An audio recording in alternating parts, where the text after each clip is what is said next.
Hey, it's Sam from Sugar Spun and today we're making banana pancakes. Today's recipe is a great breakfast option, comes together really quickly and easily, and is especially useful if you have some browning bananas on hand that you want to use up. So let's go ahead and start by using up these bananas. You're going to need a cup of mashed banana for this recipe. I find that is typically two large bananas. And the browner they are, the better. Brown bananas also are a lot sweeter than bananas that aren't so dark. So this is going to add some sweetness to your pancakes. If your bananas aren't super brown, your pancakes just aren't going to be quite as sweet. Just top them with a little extra maple syrup. Gosh, it's the most difficulty I've ever had peeling a banana. Now we're going to mash these up really well. And honestly, from the outside, I expected these to be even softer and mushier than they actually are. If you have kids, you can probably relate. Some weeks you buy bananas and they're gone the next day. Other weeks you buy them and they just sit on the counter and nobody wants bananas. So I like to get these mashed up enough that there are no real lumps remaining. And I'm using my potato masher, but you could just use like a large fork to do this instead.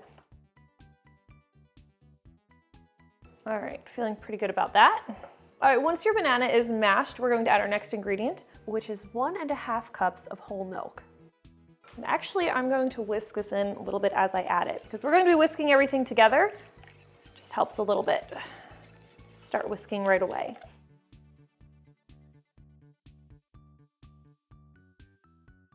Next, we're going to add our eggs. You'll need 2 large eggs for today's recipe. Crack them in my measuring cup. In case I drop any shell in there, it's easy to get out.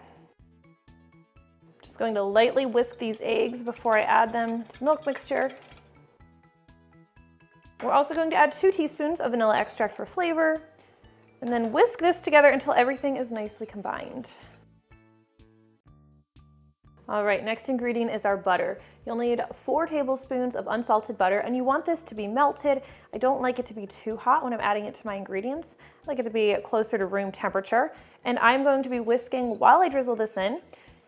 You may notice it might curdle the mixture a little bit. That's okay if it does. It's going to separate some. Of course, we are going to scrape all that butter in there because we do not waste butter around here. There we go. All right, we can set this aside, and in a separate mixing bowl, you're going to need 2 cups of all-purpose flour. We're also going to add our sugar here. You'll need a 1/3 cup of firmly packed light brown sugar. Now, I love to add cinnamon. I'm going to be adding 2 teaspoons of ground cinnamon. This adds a really nice flavor. It really complements the banana well. I think it's a great addition. We'll also be adding a teaspoon of baking powder, and a 1/2 teaspoon of baking soda, and a 1/2 teaspoon of table salt. All right, now we'll whisk these ingredients together until everything's combined. All right, you can put that whisk down. No more whisking from here on out. Almost no more whisking. We're just going to kind of make like a well in the center of the bowl. It's not going to hold all of the wet ingredients that we're adding. That's okay, we're just giving them a nice head start. All right, and then here's our last whisking. We're just going to quickly whisk this together one more time. Make sure everything's nicely distributed. We'll just pour this right into the center of the bowl. That's a fun sound. All right, and now we are going to gently fold the ingredients together until our dough it's not going to be completely uniform, but until it's well combined. Now, anytime you're making pancakes, you want to be very careful when you're combining your wet and dry ingredients because overmixing will make your pancakes flat, rubbery, dense, so just use a gentle hand and just fold them together. Now, a few flour lumps remaining in the batter is totally fine. All right, this is looking pretty good. You can still see there's some lumps floating around in there, but the batter is mostly uniform. I don't want to overdo it, so I'm going to stop here. We'll head over to our stovetop, or I'll bring my stovetop over to me. All right, over here, you'll want to grab yourself a skillet. I like to use a smaller one. We're just going to lightly brush this with a little bit of a neutral cooking oil. I'm using avocado oil today. We're going to turn our stovetop heat to medium. Actually, I prefer just a notch below medium, especially for your first pancake. The first pancake is great for figuring out exactly how to do things. Mine's usually a little bit messy. Now, it is good for your pancake batter to be sitting during this time. It's going to thicken up a little bit while it sits and while the pan is warming up. You do not want to add your pancake batter until you can feel the heat radiating from the pan when you hover your hand a little bit above it. All right, once that's nice and warm, we'll grab our batter. And I do like to give it one more gentle stir before I go any further. And then we'll scoop this into the pan. I like to do about a half cup per pancake. Half cup to 2/3 cup. You can adjust this depending on how big you want your pancakes to be.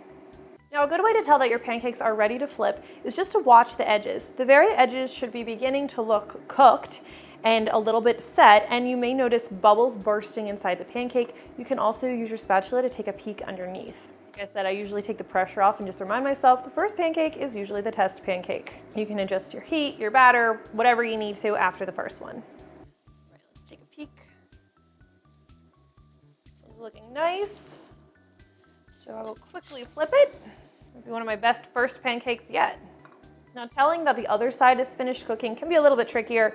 You can peel up the pancake, take a look, see how it feels. Sometimes I'll just take like a sharp knife and actually peek in the center and make sure it's not doughy there anymore.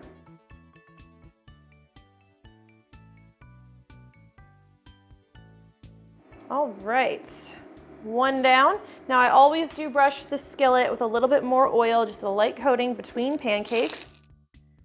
Let's go for another one. Definitely made this one a little bit bigger. Flip that. That one's a little darker than I like. It's a good sign my skillet's getting a little hotter than I want it to.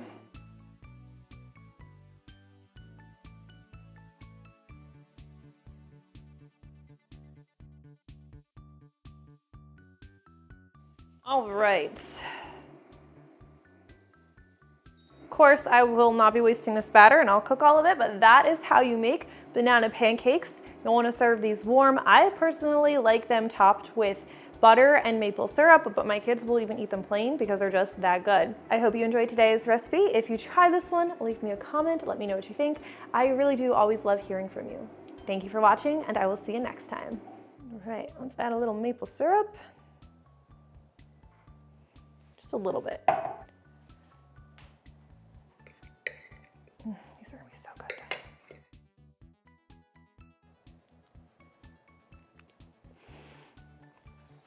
It's like a banana bread pancake. Oh my gosh, that's good.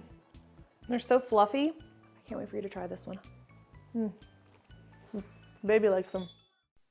I'm gonna try it Oh, do you want to try the pancake? with some butter. There's butter on that one. Taste that. That's a pancake. What do you think? Good? Taste that. What do you think? Yeah. Taste test it? I want a lot of butter. The butter? Do you like the pancake or do you like the butter? Butter and the pancake. And the pancake. Okay, I like the pancake.